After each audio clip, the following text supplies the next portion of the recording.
우리가 오늘 2021년 추수감사절을 맞이했습니다. 아는 것처럼 2년 동안 우리 모두가 힘든 시간을 보냈어요. 코로나라는 생각하지도 않았던 이 질병이 바이러스로 삶이 송두리째 멈춰 버렸습니다. 아마 한국 기독교의 역사상 예배가 멈추어진 것은 이번이 처음이었어요. 전쟁 중에도 예배했던 교회들이 그러나 다른 이웃들의 안전을 위해서 우리가 그 예배를 멈추고 그리고 가정에서 예배했던 몇 달의 시간들도 보냈습니다. 가정이 또 직장이 기업이 흔들리고 어려워진 이들도 많았지요. 그럼에도 오늘 우리가 이 자리에서 함께 예배하며 하나님을 찬양할 수 있는 것은 하나님께서 그 모든 시간 우리와 함께 하시고 우리를 도우셨음을 믿으시기를 주의 이름으로 축원합니다. 그래서 오늘 우리가 이 자리에 있는 거죠. 계획대로 되지 않은 일에 여러분들 낙심하고 어깨가 처진 이들도 계시리라 생각을 합니다. 하지만 오늘 우리가 건강하게 오늘 하나님께 함께 예배하고 오늘을 살아가고 내일을 기대한다는 것만으로 우리는 감사하며 살아야 될 인생임을 믿습니다. 오늘 제가 짧게 그 이야기를 좀 감사에 대한 얘기를 나누고자 합니다. 우리가 세상에 삶을 풍성하게 만들고요. 인생을 행복하게 만드는 세 마디의 말이 있다고 해요. 따라해 보세요. 옆 사람 한번 보시고 따라하세요. 옆 사람 한번 보세요. 미안합니다. 사랑합니다. 감사합니다. 사실은요, 인생은 요 세 마디 말만 잘하면 돼요. 미안할 때 미안하다고 말할 수 있는 용기죠. 또 여러분들 가장 가까이 있는 이들을 사랑한다라고 고백할 수 있는, 그냥 내가 말 안 해도 알겠지, 너 내 눈빛으로도 알겠지, 내 마음이 어떠한지가 알겠지가 아니에요. 우리의 입술로 사랑의 고백을 할 줄 알아야 되죠. 그리고 또 한마디, 우리의 삶을 따뜻하게 만드는 말이 바로 감사라는 말이에요. 저는 불평과 불만 속에서 인생을 망치는 많은 이들을 보았습니다. 하나님께서 이미 많은 것을 우리에게 주시고 은혜 가운데로 우리를 인도하셨음에도 불구하고 끊임없는 불평, 끊임없는 불만으로 살아가는 이들이 있어요. 어떨 때는 그것을 우리는 잘 포장해요. 내가 불평하는 게 아니고 불만하는 게 아니고 내가 옳은 것을 얘기하고 내가 정당하게 비판하고 내가 합리적으로 판단하는 것이다 라고 얘기해요. 물론 그럴 때도 있어요. 그런데요, 여러분들 불평과 불만은 끝이 나는 법이 없어요. 사람들은 불평이 세상을 바꾼다고 믿지 않습니다. 항상 감사가 인생을 변화시키는 거죠. 쓸데없는 비교의식으로 상처를 입고 상처를 주기도 합니다. 똑같은 말을 해도요, 불평의 말들을 쏟아붓는 이들이 있어요. 근데 제가 목회하면서 깨닫게 된 것은 아주 단순한 진리예요. 세상은 모르겠어요. 하지만 교회는요, 불평으로 세워지지 않습니다. 여러분, 교회는 감사로 세워져 감을 믿으시기를 바랍니다. 우리가 감사하는 것만큼 하나님께서는 더 큰 복을 주시는 거예요. 불평은요, 끝이 나지 않아요. 불평하는 이들의 특성을 보면 그 불평의 이유가 사라지면 감사로 바뀌어야 될 거 아니에요. 안 그래요. 또 다른 불평의 이유를 찾습니다. 그들은 끊임없이 우리가 불평할 것이 무엇인가만을 바라봐요. 근데 감사하는 사람은 달라요. 그들은요, 좋지 않은 영국과 환경에서도 감사할 제목을 찾아요. 이런 것까지도 내가 감사해야 되나? 그런 것까지도 감사 안 하면 삶을 살죠. 존 밀러라는 분은요, 이런 얘기를 했어요. 사람이 얼마나 행복한가는 그의 감사의 깊이에 달려 있다. 여러분, 한번 우리의 삶도 그렇지 않습니까? 우리가 무엇을 먹어도 그 음식이 맛있으려면 음식에 감사가 있어야 되죠. 여러분들 1인당 10만 원짜리 음식을 먹으면서도 불평하는 이들이 있어요. 이건 뭐 때문에 맛이 없고 이거는 뭐가 어떻고. 그러나 여러분들 5천 원짜리 여러분들 음식을 먹으면서도 여러분들 너무 맛있어 감사하는 인생이 있어요. 누구의 삶이 더 행복한 걸까요? 여러분, 인생은 실제로 가지고 있는 것만큼 감사하는 것 같지만 그렇지가 않아요. 많이 가졌음에도 불평하는 인생이 있고요. 적게 가졌음에도 감사하는 이들이 있다라는 거죠. 여러분은 어떠하신가요? 여러분들은 어떤 마음으로 이 한 해를 사셨습니까? 불평과 불명으로 이 한 해를 살지는 않으셨나요? 하나님께서 우리에게 많은 것을 주셨어요. 우리 교회 얼마나 아름답고 이쁘게 교회가 잘 졌습니까? 여러분들, 하나님께서 우리에게 주신 놀라운 은혜가 풍성해요. 근데 감사하지 않는 이들은요, 하나님께서 이미 내게 주신 것은 기억하지 않아요. 아직 내게 없는 것만을 생각해요. 그래서 불평한다라는 거죠. 사랑하는 성도 여러분, 작은 것에 감사하는 자에게 하나님께서 더 큰 것으로 맡기시는 은혜를 베푸심을 믿으시기를 주의 이름으로 축원합니다. 그게 오늘 본문이 아주 그래서 중요한 의미를 갖고 있는 거예요. 우리 이 짧은 세 구절은 아마 누구나 다 외우는 구절일 겁니다. 항상 기뻐하라, 쉬지 말고 기도하라, 범사에 감사하라. 우리 1층 로비에 붙어져 있는 두 개가 있잖아요. 항상 기뻐하라, 또 쉬지 말고 기도하라, 범사에 감사하라. 여러분, 왜 이 세 가지를 한 세트처럼 말하고 있느냐? 이 세 가지가 사실은 다 연결되어져 있다라는 거죠. 하나님이 어떤 분이신지를 안다면 성도는 감사하지 않을 수가 없습니다. 성도가 왜 감사하며 살아야 하는가요? 성경은 그것을 정확하게 설명하지 않아요. 항상 너희들이 범사에 감사하라. 그리고 나서 왜 우리가 감사해야 되냐면 이렇고 저렇고 첫 번째 이유는 뭐고 두 번째 이유는 뭐고 세 번째 이유는 뭐다, 이렇게 설명하지 않는다는 거예요. 감사라는 말 뒤에 따라오는 것은 딱 이 말이에요. 이것이 그리스도 예수 안에서 너희를 향하신 하나님의 뜻이니라. 기도하는 거, 기뻐하는 거, 감사하는 거 하나님의 명령인 줄로 믿습니다. 그러니 기뻐할 때만 기뻐하고, 그리고 기도하고 싶을 때만 기도하고, 감사하고 싶을 때만 감사하는 게 아니라는 거예요. 그래서 성경은 항상 기뻐하고 쉬지 말고 기도하고 범사에 감사하라, 모든 일에 감사라는 거죠. 왜 그래야 되냐?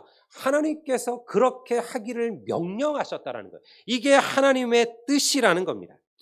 저는 주의 교회로 여러 교회를 섬기고 목회하는 경험을 가졌어요. 그러면서 한 가지 부흥의 비결을 찾았습니다.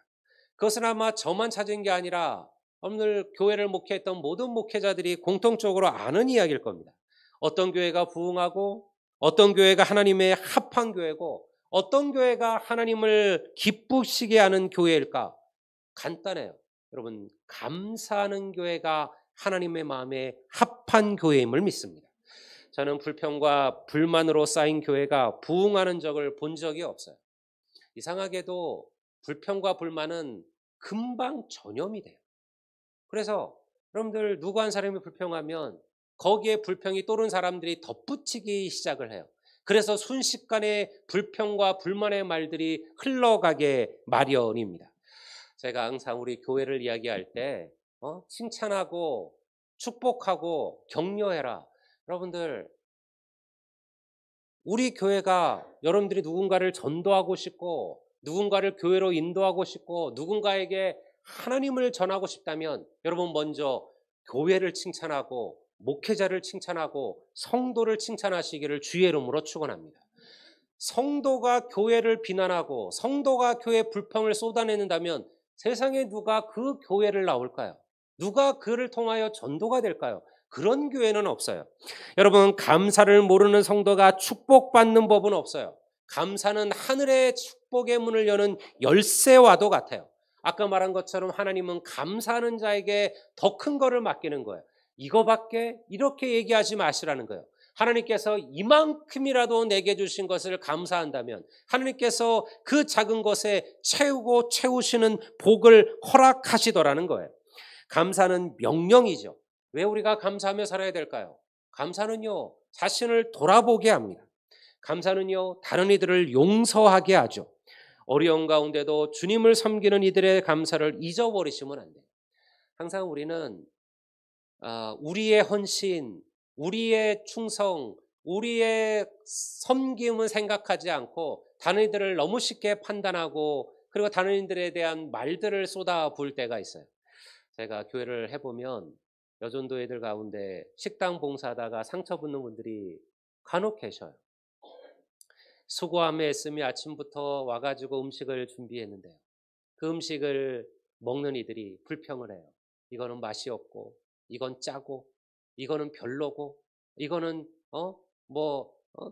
항상 똑같은 것만 나오고, 이런 말들이요, 그거를 준비한 이들에게 상처가 되는 거죠. 여러분, 우리는 교회 와서 10만 원짜리 뷔페를 먹으러 교회 온 게 아니에요. 여러분, 그곳에 국 하나, 콩나물 하나 있어도 감사하는 인생들이 되시기를 주의 이름으로 축원합니다. 그것이 교회죠. 교회는 끊임없이 감사를 쏟아붓는 거예요. 교회를 청소하는 이들에게 감사하시고요. 교회를 목회하는 이들에게 감사하시고, 교회를 섬기는 이들에게 감사하시고, 여러분들 교회 안에서 작은 사역들을 하는 모든 이들에게 감사의 말들을 고백하는 거예요. 그것이 얼마나 그들을 풍성하게 하고 더 큰 헌신을 일으키는지를 몰라요. 교사 한 분이 제가 교회에 있을 때 수없이 교사를 그만두고 싶어 했어요. 연말만 되면 목사님, 제가 내년에는 도저히 교사를 못 하겠습니다. 올해만 좀 쉬게 해주시면 안 되겠냐고. 근데 어떻게 해요? 할 사람이 없는데요.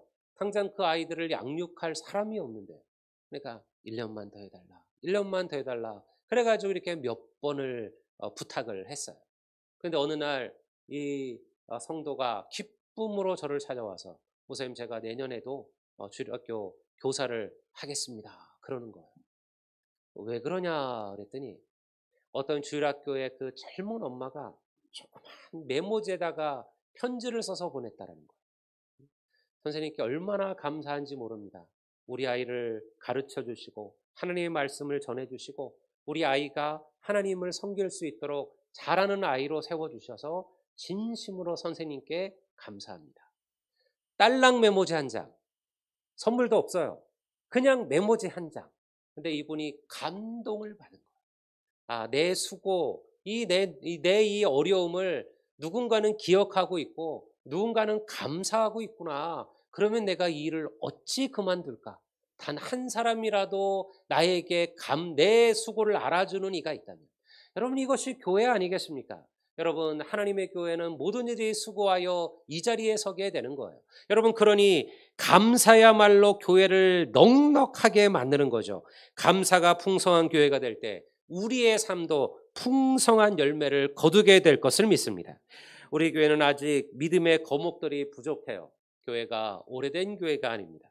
제가 오래된 교회를 부러워하는 이유는 딱 한 가지예요. 교회가 성도가 많아서도 아니고 교회가 물질이 넉넉해서도 아니에요. 그 교회 안에는 믿음의 뿌리를 깊이 내린 거목들이 항상 있어요. 몇십 년 된 교회를 가면요, 그런 이들이 있어요. 그곳에서 주일학교에서 성장하고 중고등부를 그 교회에서 나오고, 그리고 그 교회에서 집사 직분을 받고, 그 교회에서 안수집사가 되고, 그 교회에서 권사가 되고, 그렇게 그 교회에서 장로님도 되고, 그 교회에서 평생을 섬겨왔던 큰 믿음의 거목들이 있어요. 그러면서도 겸손하고, 그러면서도 자기를 낮출 줄 알고, 그러면서도 성도를 품을 줄 아는 그런 거목이 있어요. 그러한 성도들이 교회 안에 요소에 있어요. 그래서 연약한 성도들이 본을 받고, 연약한 성도들이 위로를 받고, 연약한 성도들이 그들을 통해서 믿음을 배워가요. 그래서 교회가 성장해 가는 거예요. 근데 교회가 믿음의 뿌리가 약하면 이런 거목들이 교회 안에 많지가 않아요. 그리고 목회자가 하는 말들은 잔소리가 되기 쉬워요. 근데 진짜 좋은 거목이 있으면 목회자가 그런 말을 할 필요가 없어요. 왜냐하면 그들을 통해서 서로 배워가는 거예요. 기도하는 법도 배웁니다. 기도의 거목들을 통해서 어떻게 기도할지를 배워요. 기도의 거목을 통해서 새벽 기도를 시작하고, 기도의 거목들을 통해서 매일매일 기도하는 법을 배워요. 물질의 거목들이 있어요. 하나님께 기쁨으로 감사로 드리는 애들이 있어요. 그들을 통하여 물질을 배워가요. 목회자가 물질에 대한 설교할 필요도 없습니다. 목회자가 물질에 대한 이야기를 할 필요가 없어요. 구역자님을 통해서, 권사님을 통해서, 자기를 가르치는 그런 믿음의 성도들을 통해서 그들이 그들의 삶을 통해서 하나님께 드리는 것이 무엇인가를 하나하나 배워가는 거죠. 저는 우리 교회 안에 이러한 믿음의 거목들이, 감사의 거목들이 많아지게 되기를 주의 이름으로 축원합니다. 그러니 오늘 하나님께서 우리에게 주신 것들은 얼마나 많은지 몰라요. 하나님께서 비록 힘든 시간들이었지만 그러나 여기까지 우리를 인도하셨습니다. 그리고 무엇보다 놀라운 것은 이 교회를 통하여 많은 이들이 하나님을 만나는 그 구원의 감격을 경험하게 하신다는 거예요. 이게 최고죠. 여러분, 교회가 해야 될 사명이 뭐예요? 저는 몇 번 교회론에 대한 얘기를 여러분들과 나누었습니다. 저는 대단히 중요시 여겨요. 저는 그건 자부해요. 우리 교회만큼 그래도 어려운 이들을 돕고 지역을 섬기고 선교를 하고 베풀려고 하는 교회가 많지 않음을 저는 이 광주 안에서도 제가 자부할 수 있어요. 하지만요, 그게 교회의 본질은 아니에요. 교회는 가난한 자들을 섬기기 위하여 만들어진 건 아니에요. 우리는 그것이 마땅히 주님께서 우리에게 명령하신 일이기 때문에 그렇게 살아가는 거예요. 가장 중요한 것은요, 성도는 구원의 감격을 가지고 살아가는 자들이어야 한다는 거예요. 교회는 예배 공동체고 교회는 선교 공동체죠. 우리 안에 하나님께서 나를 구원하셨다라는 이 놀라운 사실에 감격하며 감사하는 삶을 살아가는 것, 이것이 첫 번째예요. 그러면요, 다른 것은 따라오게 돼 있어요. 그런 이들이 세상을 섬기지 않을까요? 그런 이들이 가난한 자들을 돕지 않겠습니까? 그 구원과 그 감격을 갖고 살아가는 자들이 어렵고 힘든 이들을 돌아보는 그러한 삶을 살아가지 않을 리가 있을까요? 그렇게 해서 교회는 세워져 가는 것이죠. 그러니 여러분, 먼저 기쁨과 감사와 기도를 회복하시기를 주의 이름으로 축원합니다. 기도는 기쁨과 감사를 연결하는 통로와 같아요. 그래서 우리가 오늘 읽은 본문 말씀에도 항상 기뻐하라. 그리고 범사에 감사하라. 그리고 그 가운데 뭐가 놓여져 있어요? 쉬지 말고 기도하라가 있는 거예요. 기도하는 자는 감사와 기쁨을 경험하는 거예요. 기도하기 때문에 여러분들 감사하지 않을 수 없죠. 기도하는 자가 어떻게 감사하지 않고 불평과 불만으로 살아갈 수가 있을까요? 여러분, 내가 뭐만 보면 자꾸 나는 불평이 생긴다. 왜 자꾸 안 좋은 것만 눈에 보이고 꼬여있는 것만 보인다 생각하신다면요, 여러분의 기도의 삶을 돌아보셔야 돼요. 내가 기도하는 삶을 살아가는가? 내가 기도하는 삶을 살아가는가? 여러분, 기도하는 성도는 감사하게 됩니다. 기도하는 성도는 기뻐하게 되죠. 여기서 감사와 기쁨이 나오는 거예요. 그러니 이것부터 시작하십시오. 제가 내년 한 해 하나님의 교회 22년 목회 계획들을 세우면서 내년에 우리 교회 표어를, 우리 교회 영구 표어는 주님의 마음이 합한 교회지만요, 내년 한 해 목회 표어는요, 주님을 아는 일에 힘쓰는 교회, 하나님을 아는 일에 힘쓰는 교회라고 제가 내년 22년에 목회 표어를 잡았어요. 제가 내년 할 거 따로 없어요. 저는 내년 한 해 동안 여러분들을 가르칠 겁니다. 여러분들에게 기도하는 법을 가르칠 것이고, 말씀을 읽는 법을 가르칠 것이고, 여러분들의 성경을 공부하는 법을 가르칠 것이고요. 여러분들은 하나님을 알아가는 일에 먼저 온 힘을 쏟게 되실 겁니다. 이 일에 전념하셔야 돼요. 이것이 되면 여러분, 그때 하나님께서 우리에게 위대한 역사와 위대한 부흥의 은혜들을 우리 교회로 허락해 주실 줄을 믿습니다. 오늘 하나님께 주신 은혜들을 기억하시고, 여러분들 앞으로도 우리가 남아있는 시간들이 많아요. 여전히 어려운 일들이 있을 겁니다. 여전히 힘든 일들이 우리의 삶에 찾아올 거예요. 내가 계획하지 않은 일들, 내가 뜻하지 않은 일들, 내 인생에 여러 가지 환난과 바람들이 우리 가운데도 밀려오겠지만, 여러분 그때마다 감사하시기를 바랍니다. 하나님의 은혜를 기억하시기를 바랍니다. 하나님께서는 그 파도를 타고 우리를 더 먼 대양으로 인도하는 분이심을 여러분 믿으시고, 감사함으로 하나님의 놀라운 축복들을 내게 주시는 약속으로 만들어 가시기를 주의 이름으로 축원합니다. 이제 우리 다 같이